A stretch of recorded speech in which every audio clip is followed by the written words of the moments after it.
Hi, welcome to my channel Ramya longs. ಇವತ್ತು ಸುಬ್ರಹ್ಮಣ್ಯ ಷಷ್ಠಿ ಹಬ್ಬದ ಎಲ್ಲರಿಗೂ ಕೂಡ ಶುಭಾಶಯ.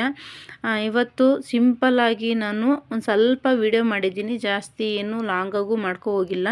ನಮ್ಮ ಕಡೆ ಜಾತ್ರೆ ಅಂದರೆ ಸುಬ್ರಹ್ಮಣ್ಯ ಷಷ್ಠಿ ಅಂದರೆ ಜಾತ್ರೆ ಥರನೇ ಇಲ್ಲಿ ಮಾಡ್ತಾರೆ.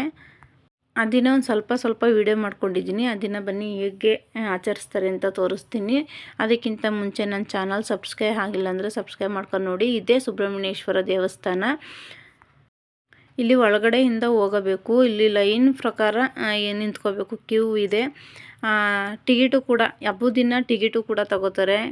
20 ರೂಪೀಸ್ ಟಿಕೆಟ್ ತೊಗೊಂಡು ಒಳಗಡೆ ಬಿಡ್ತಾರೆ. ಕಾಯಿ ಮತ್ತು ಹಣ್ಣು ಇವರೇ ಎಲ್ಲ ಪೂಜೆ ಮಾಡಿ ಕೊಡ್ತಾರೆ. ಒಳಗಡೆ ಏನೂ ಮಾಡೋಂಗಿಲ್ಲ, ಸುಮ್ಮನೆ ದೇವ್ರ ದರ್ಶನ ಮಾಡ್ಕೊ ಹೋಗೋದಷ್ಟೇ. ನಾವು ಕೂಡ ಕ್ಯೂವಲ್ಲಿ ನಿಂತ್ಕೊಂಡು ಲೈನಲ್ಲಿ ಹೋಗ್ತಾ ಇದ್ದೀವಿ. ಇಲ್ಲೇ ಪೂಜೆ ಸಾಮಾನು ಪ್ರತಿಯೊಂದು ಕೂಡ ಸಿಗುತ್ತೆ. ಪೂಜೆ ಸಾಮಾನು ಕೂಡ ಸಿಗುತ್ತೆ. ನಾನು ಮನೆಯಿಂದ ತೊಗೊಬಂದಿದ್ದೆ, ಅದಕ್ಕೆ ನಾನು ಕೂಡ ಲೈನಲ್ಲಿ ಹೋಗ್ತಾ ಇದ್ದೀನಿ. ನೋಡಿ ಲೈನು ಎಷ್ಟು ಕ್ಯೂ ಇದೆ, ತುಂಬ ಕ್ಯೂ ಇದೆ. ಇಲ್ಲಿ ಸುಬ್ರಹ್ಮಣ್ಯೇಶ್ವರ ದೇವರು. ಇದಕ್ಕೆ ಪೂಜೆ ಮಾಡಿಸ್ಕೊಂಡು ನಾವು ಹೊರ್ಗಡೆ ಹೋಗಿ ತನಿ ಹರಿಯೋದು ಮತ್ತು ಹುತ್ತಕ್ಕೆ ಹಾಲು ಬಿಡೋದು, ಅದನ್ನು ಕೂಡ ತೋರಿಸ್ತೀನಿ. ಇದು ಹೊರಗಡೆ ಪ್ಲೇಸ್ ಇದು. ಇಲ್ಲಿ ಗಣಪತಿ ದೇವಸ್ಥಾನವೂ ಕೂಡ ಇದೆ, ಅದನ್ನು ಕೂಡ ಹಾಕಿದ್ದೀನಿ. ಒಂದು ಸ್ವಲ್ಪ ವಿಡಿಯೋ ಮಾಡಿದ್ದೀನಿ ಅಷ್ಟೇ. ವಿಡಿಯೋ ಮಾಡೋಕ್ಕೆ ಬಿಡಲ್ಲ, ರಶ್ ಇರುತ್ತೆ. ಜಾತ್ರೆ ಅಂದಮೇಲೆ ಸಾಮಾನ್ಯವಾಗಿ ಎಲ್ಲ ಕಡೆಯೂ ರಶ್ ಇರುತ್ತೆ. ಗಣಪತಿ ದೇವರು ಇದು. ಇಲ್ಲಿ ನೋಡಿ ತೋರಿಸ್ತೀನಿ. ಇಲ್ಲಿ ಕಲ್ಲು ಇದೆ ನೋಡಿ. ಈ ಕಲ್ಲು ಭೂಮಿಯಿಂದ ಮೂಡಿರೋ ಹುತ್ತು ಥರನೇ ಇದೆ. ಇಲ್ಲಿಗೆ ಒಂದು ಸ್ವಲ್ಪ ಜನ ಬಿಡ್ತಾ ಇದ್ದಾರೆ. ನಾನು ಇಲ್ಲೇ ವಿಡಿಯೋ ಮಾಡ್ಕೊಳ್ಳೋಣ ಅಂದ್ಬಿಟ್ಟು ಇಲ್ಲಿ ತನಿ ಹಾಕೋಕೆ ಬಂದಿದ್ದೀನಿ.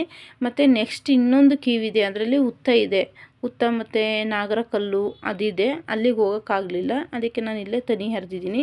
ಮತ್ತು ಎಲ್ಲ ಪೂಜೆ ಎಲ್ಲ ಆದಮೇಲೆ ಜಾತ್ರೆ ನೋಡಲೇಬೇಕಲ್ವ. ಜಾತ್ರೆ ಏನೇನು ತೊಗೋಬೋದು, ಏನೇನು ಬಿಡ್ಬೋದು ಅಂತ ಮನೆಗೆ ಒಂದು ಸ್ವಲ್ಪ ಏನಾರು ತೊಗೋಬೇಕಲ್ವ. ಅದರಿಂದ ಕಡಲೆಪುರಿ ಮತ್ತು ಖಾರ, ಸ್ವೀಟು ಎಲ್ಲ ಇರುತ್ತೆ. ಮತ್ತು ಮಕ್ಕಳು ಆಟ ಸಾಮಾನು ಕೂಡ ಇದೆ. ಸೂಪರಾಗಿ ಮಾತ್ರ ಎಲ್ಲ ತುಂಬ ಚೆನ್ನಾಗಿ ಜಾತ್ರೆ ಕಟ್ಟಿದೆ. ನನಗಂತೂ ತುಂಬ ಇಷ್ಟ ಆಯಿತು. ನಾವು ವರ್ಷಕ್ಕೊಂದ್ಸಲಿ ಬಂದು ಇಲ್ಲಿ ಪೂಜೆ ಮಾಡಿಸ್ಕೊಂಡು ಜಾತ್ರೆಯನ್ನು ಆಟಾಡ್ಸ್ಕೊ ಹೋಗ್ತೀವಿ, ಮಕ್ಕಳುಗಳು ಕರ್ಕೊಬಂದು.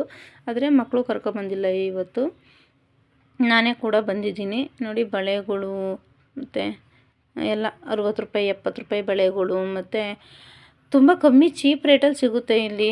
ಜಾತ್ರೆಯಲ್ಲಿ ಏನು ವಿಶೇಷ ಅಂದರೆ ಕಮ್ಮಿ ಬಜೆಟಲ್ಲಿ ಎಲ್ಲನೂ ಕೂಡ ಕೊಡ್ತಾರೆ. ಇದು ಬರೀ 60 ರೂಪಾಯಿ 70 ರೂಪಾಯಿ 100 ರೂಪಾಯಿ ಬೆಳೆ ಇರೋದು. 60 ರೂಪಾಯಿ 70 ರೂಪಾಯಿ ಗೊಂಬೆ 100 ರೂಪಾಯಿ ಒಂದು ಗೊಂಬೆ.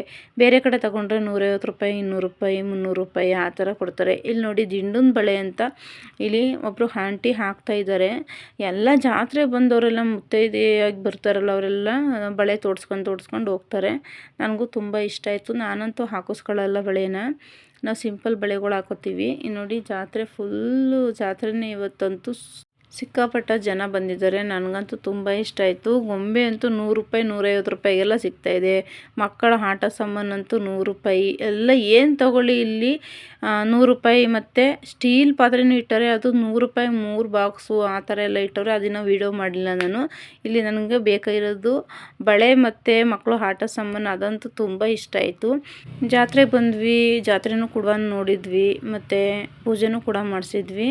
ನನಗಂತೂ ತುಂಬ ಇಷ್ಟ ಆಯಿತು ಈ ಜಾತ್ರೆ. ನಿಮಗೂ ಇಷ್ಟ ಆಗಿದೆ ಅಂದ್ಕೊಳ್ತೀನಿ. ಮುಂದಿನ ವಿಡಿಯೋದಲ್ಲಿ ಸಿಗ್ತೀನಿ. ಎಲ್ಲರಿಗೂ ಕೂಡ ಬಾಯ್ ಬಾಯ್.